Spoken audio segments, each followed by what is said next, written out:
Yo, what up YouTube? Sammy Sexton here with another video for you guys, and this one's going to be on tips and tricks on being an IGL.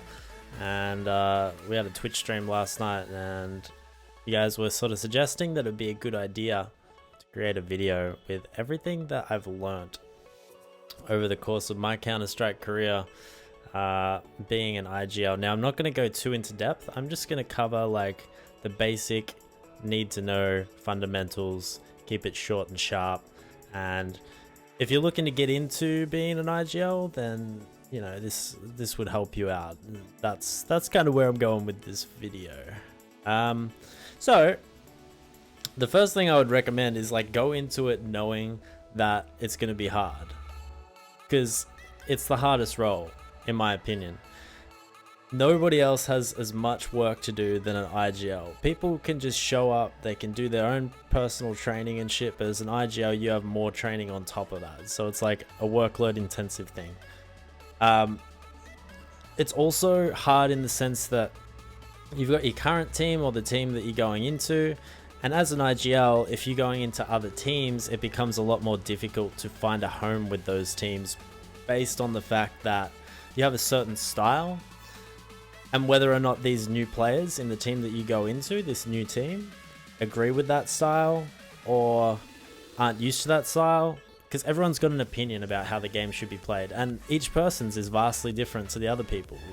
You know, everyone has the different experiences, so know that. Know that going into it, that it's a hard fucking role. It's hard to progress, and it's a lot more, you have a lot more work cut out for you. The second tip, number two would be you got to be decisive.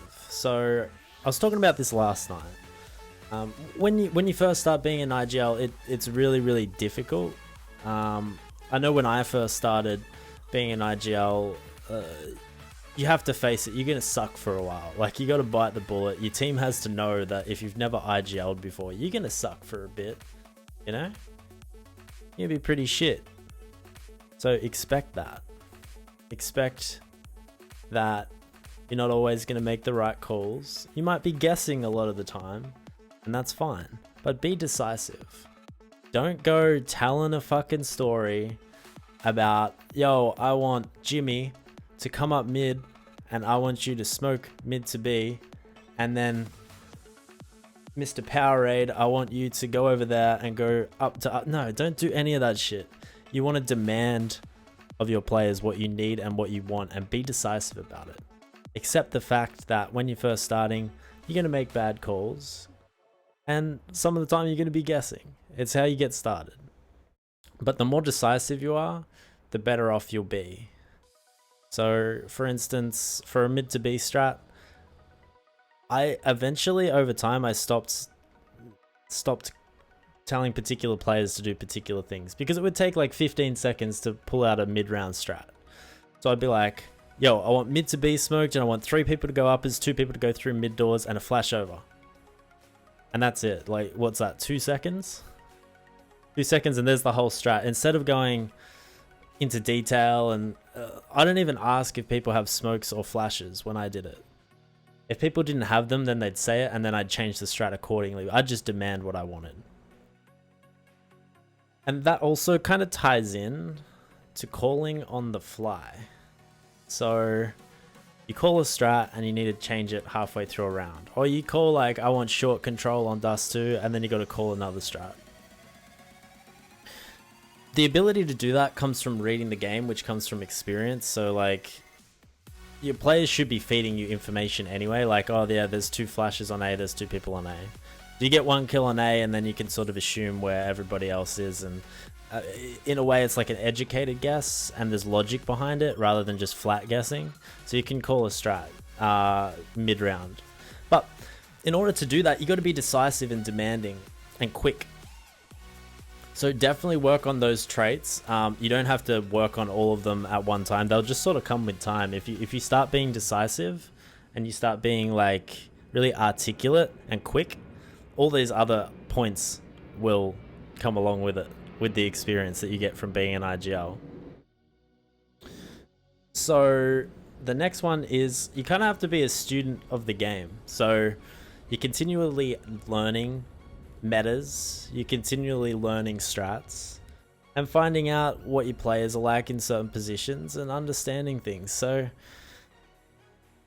some of that comes from networking. So you want to talk to other people from the scene, right? So for instance, in Australia we have different tiers of competition. So does the rest of the world. We have like amateur league, main league, and invite, professional, all that shit. So what I did is I would ask a whole ton of like invite and professional players, just send them a message on Twitter and shit, just a short, sharp message, kind of like the point that I was talking about just before, and say, hey man, I'm an IGL in CGA. What do you think is the best strategy as an IGL, and what's the best game plan in CGA? And most of them will come out and straight say, look, the meta's a lot different in CGA than compared to CGI, so you shouldn't be running a lot of these like smoke executes or like finely tuned strats.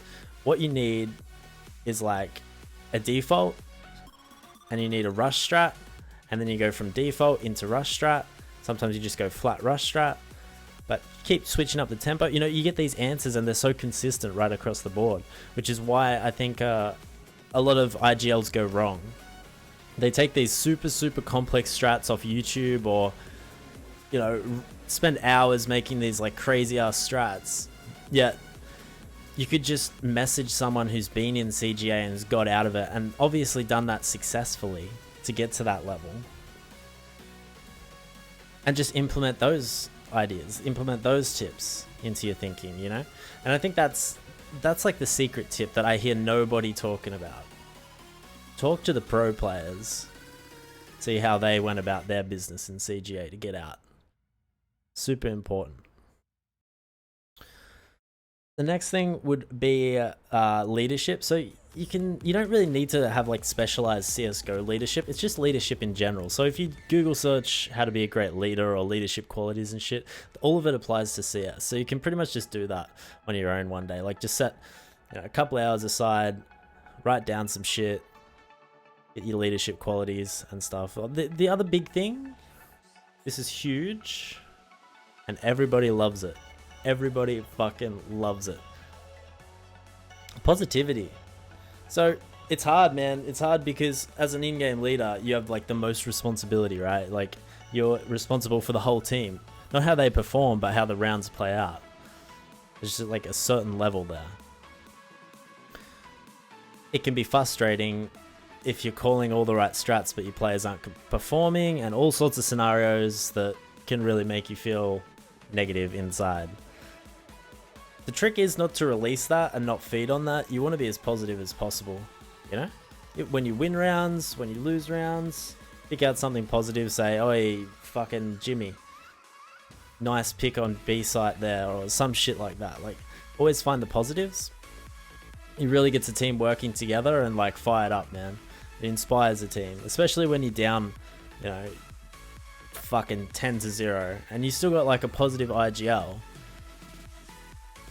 Is far more superior than having a negative IGL. You know what I mean?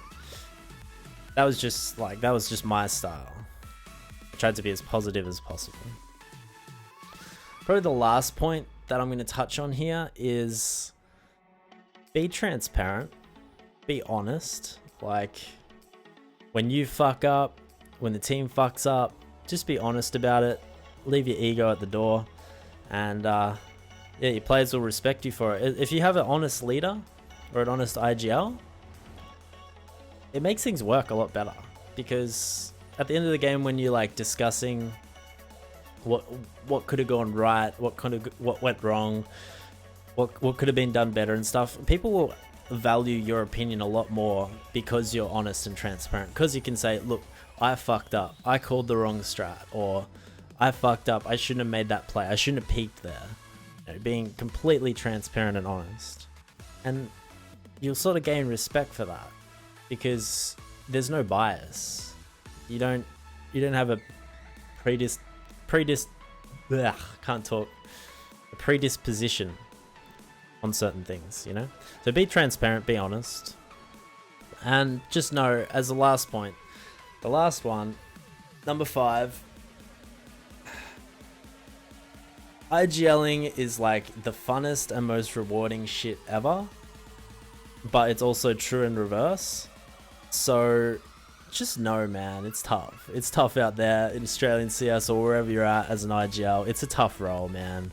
So cut yourself some slack. Make sure you got some stress relief, and make sure you're going into it having fun, and you can't go wrong. If you go into it too serious, like, oh, I'm gonna be a pro CS player, and I'm gonna make $1 million and buy a house of being an IGL. No, don't go into it like that. Just go into it like taking it serious, but also having fun, because that's the most important bit, man. It's probably the most stressful role, because at the end of the game or before the game, you're always analyzing shit, what went wrong, what went right, and when things are going bad, it can get really stressful because you got 4 other people, you know, looking up to you, hoping that you can formulate something better next time, you know. So go into it knowing that it's going to be hard, but also knowing that you want to have fun with it, because it is fun, it is rewarding, and yeah, best of luck with it. So they're basically all of my tips for you guys. Thank you guys for watching this video. I've done another video on my old YouTube channel about tips and tricks of being an IGL, but this is more like bullet point shit, like the basic fundamentals. And I know a lot of people wanted to hear this come out of my mouth. I know there's not that much content on being an IGL, but yeah, thank you guys for watching. I appreciate it. I'll be live on Twitch Sunday through Thursday, 8 p.m. Queensland time till 1 a.m.